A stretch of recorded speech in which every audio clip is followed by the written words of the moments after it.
Salut à tous les gars, c'est Paki, on se retrouve pour un tout nouveau trade recap. Oh pardon, de la journée du beaucoup de journées. Euh, donc là, on va récap la journée du 30 juin, mais on a aussi la journée du... On a deux autres jours à récap. Bref, aujourd'hui, petit SL, pas sur le Founded, je vous rassure, sur le challenge. Pourquoi? Parce que j'avais pris la décision de...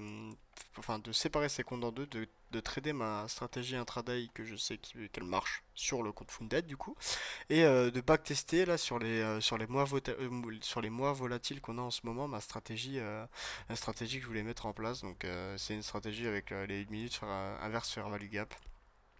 Bref, du coup voilà pourquoi j'ai pris un short aujourd'hui. Alors j'ai pris un short pourquoi? Parce qu'on avait une énorme hausse de prix, on avait toujours pas reprice, on est toujours pas revenu dans un on est toujours pas revenu à reprendre de liquide et on est toujours pas revenu dans un discount de prix.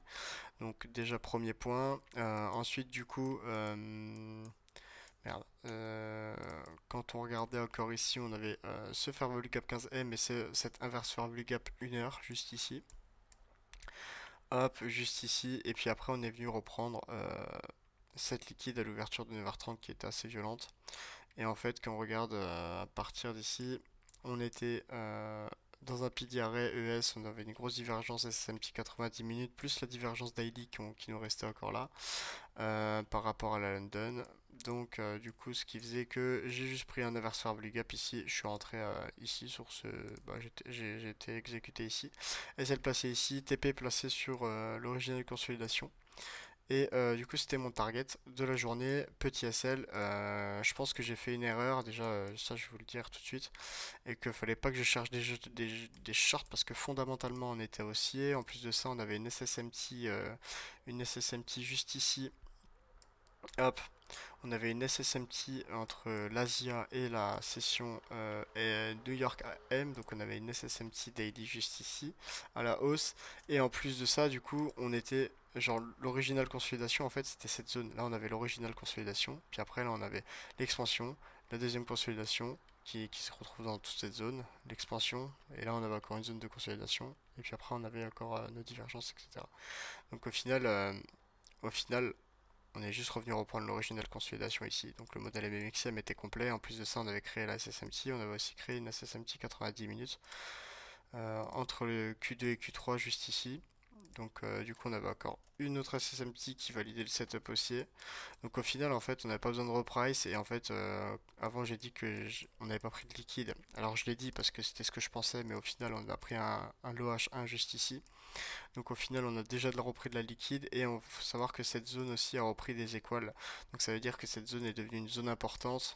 Ça veut dire qu'elle est devenue un intermédiaire high. Donc si on trace par exemple typiquement un FIB sur cette zone, et ben ouais, on est revenu dans un discount et en plus de ça, on a repris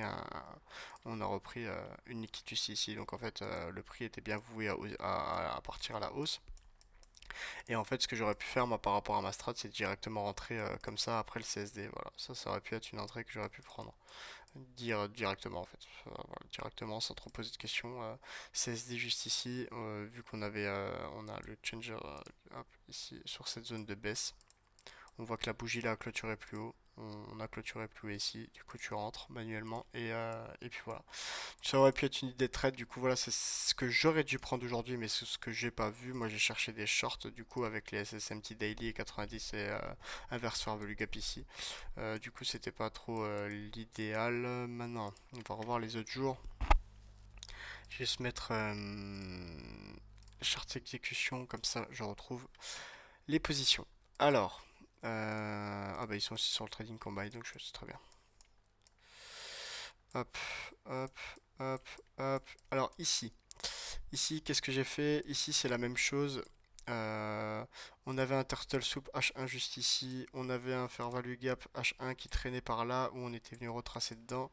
Et on avait normalement une SSMT quelque part par ici avec ses highs. Si je dis pas de bêtises. Le problème, c'est que juste là, ça va être chiant. Parce que je vais pas pouvoir changer beaucoup de... Ah si, c'est bon. Là, je suis là. Je vais pas pouvoir changer beaucoup de time frame. Donc... normalement, on avait une SSMT quelque part par ici. Alors, est-ce qu'on la retrouve? Dans mes souvenirs, il y en avait une. Après, si il n'y en avait pas, est-ce que j'étais bourré peut-être à nouveau? Pour l'instant, je la trouve pas. Écoutez,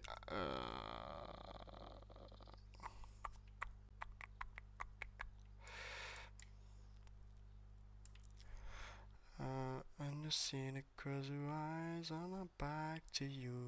Ah non, on n'avait pas d'SSMT, voilà, c'était ça. On était revenu dans un Big Fair Value Gap H1 et un Fair Value Gap H4. Voilà, c'est ça.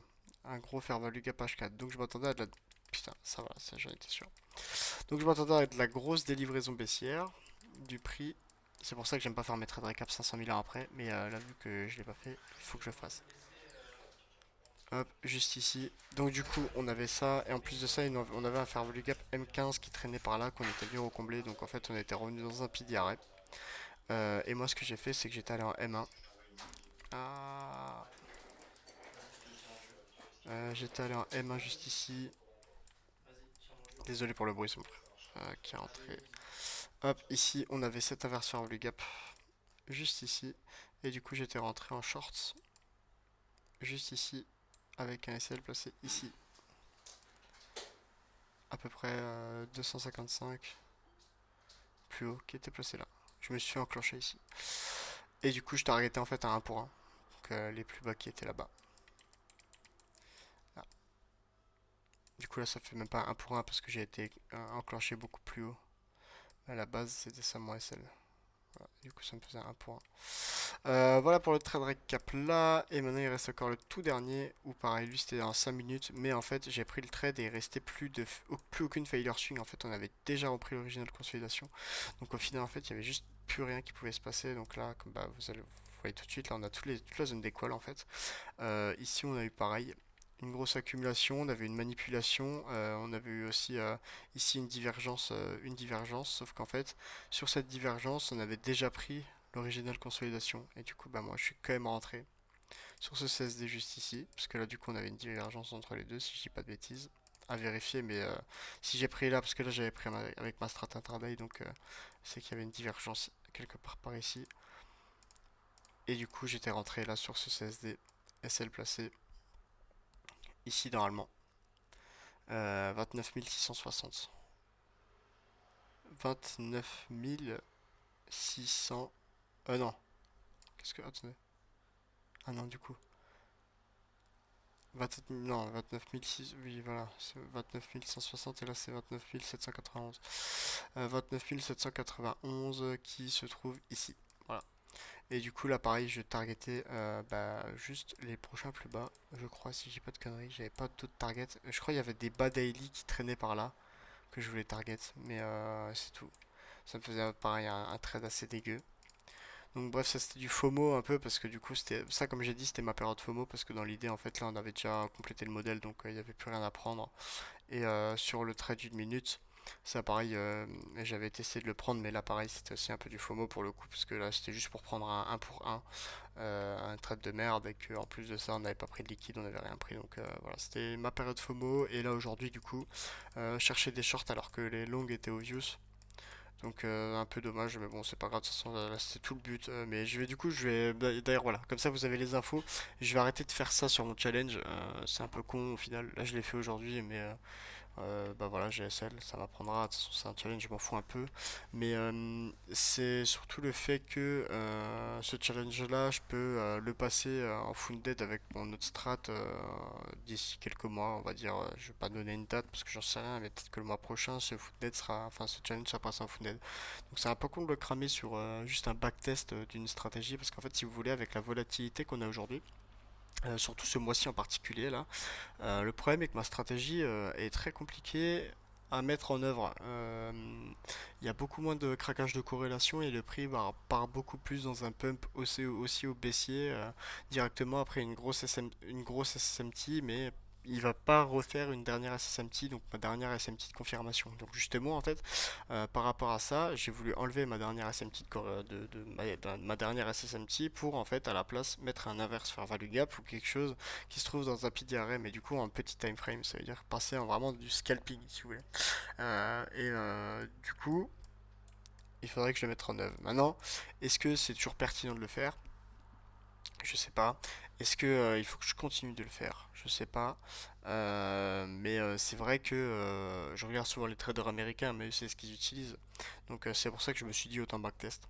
Donc je vais juste prendre sur FX Replay, quoi, je crois, comme ça au moins je pourrais continuer à trader mes deux comptes normalement. Et puis après, ben, si vraiment la stratégie fonctionne, j'aurai une stratégie quand il y aura des hautes volates, une stratégie quand il y aura des baisses volates, et du coup, qui seront tous les deux des stratégies presque intraday. Juste pour la stratégie haute volate, ça sera beaucoup moins de l'intraday du coup, mais pour la stratégie vraiment que j'ai intraday, ça sera de la baisse de volate, et du coup pour des positions longue durée dans la journée qui vont durer ça, bah, du coup 3 à 4 heures. Voilà. Donc voilà, c'est ce que je vais backtest, là je vais m'y remettre je pense. Comme ça moi j'aurai la réponse claire et nette. Si j'y arrive avec ces inverseurs Lugap à la mettre en place. Pareil, j'ai toujours le même contexte, hein. Je target toujours la même chose, je target toujours les originales consolidations, etc. Mais c'est juste que euh, je voulais avoir des entrées plus scalping parce que du coup là en ce moment bah, avec le prix qui est des grosses volates et bah, juste il y va. Et là comme vous le voyez hein, on a eu ça c'était le même graphique que je vous ai montré avant en 5 minutes. On avait la SMT là et la SSMT là. Enfin on avait ces deux SSMT. Et là si on regarde bien en fait bah, là c'est clairement la même chose. On a à nouveau cette inverse fair value gap juste ici avant l'ouverture de 9h30. Voilà, où en gros, et on a créé ce fair value gap. En fait, moi, c'est surtout ça avec la hausse, avec la grosse volate que j'aimerais prendre. Là, on a cet inverse fair value gap. Moi, j'aimerais prendre ça. Voilà. Et puis après, target le prochain high, quoi. En gros, là, ça aurait été ça le trade. Ça aurait été ça l'idée. Si j'aurais pris, bien évidemment. Mais c'est comme hier, on avait un beau trade baissier à prendre avec cette strat. Il était où? Il était là. Où, pareil, on avait créé une belle SSMT. Et là, pareil, en fait, tu pouvais reprendre ce short. J'en avais parlé dans mon Discord, on avait un peu regardé ensemble, mais tu pouvais reprendre ce short jusqu'à cette originale consolidation qui est juste là. Si je dis pas de bêtises. Juste ici. Juste ici ou juste là, pas celle-là. Et ça, non, c'était pas celle-là, oui, c'était la high là, c'était les lows là. Mais du coup, voilà, en fait, là, ça, c'était une idée de trade qui aurait pu être vraiment cool à prendre avec cette strat en inverse fair value gap. Et pourtant, en fait, ça, c'est vraiment les setups que moi je vais prendre, juste en fait à haute volate, les setups que moi je veux prendre n'apparaissent pas. Donc c'est pour ça que du coup je voulais passer par ça. Voilà. Donc en gros voilà, c'est tout pour aujourd'hui. J'espère que ça vous a plu. Donc mon Funded va bien, il est toujours en vie. Il lui reste 660 dollars de DMLL, c'est toujours rattrapable. On est reparti de 1000 dollars de DMLL parce que du coup ben, j'avais payout. Maintenant, voilà, c'est juste le temps qu'ils se prennent. Voilà, il y a juste le combine, bah, du coup, il est en 1300 dollars de TMLL avec le SL d'aujourd'hui, sinon il était à 1500. C'est pas trop grave, lui c'est encore plus rattrapable, donc voilà, je m'inquiète pas trop pour la suite. Sur ce, les gars, moi je vais vous laisser. J'espère que le petit récap vous a plu. N'hésitez pas à liker, vous abonner, c'est important, parce que du coup là, je partage vraiment authentiquement tout ce que je fais. Et puis bah voilà les gars sur ce, n'hésitez pas à rejoindre le Discord, je suis en live trade tous les jours, session US, 15h30, quand il n'y a pas de grosses annonces économiques du genre CPI ou PPI, enfin non, juste CPI et NFP, je trade pas et FOMC. Sinon tous les autres jours je suis là. Donc voilà les gars sur ce, moi je vous fais des bisous et on se dit à demain ou à la prochaine pour le prochain trade récap. Bye bye.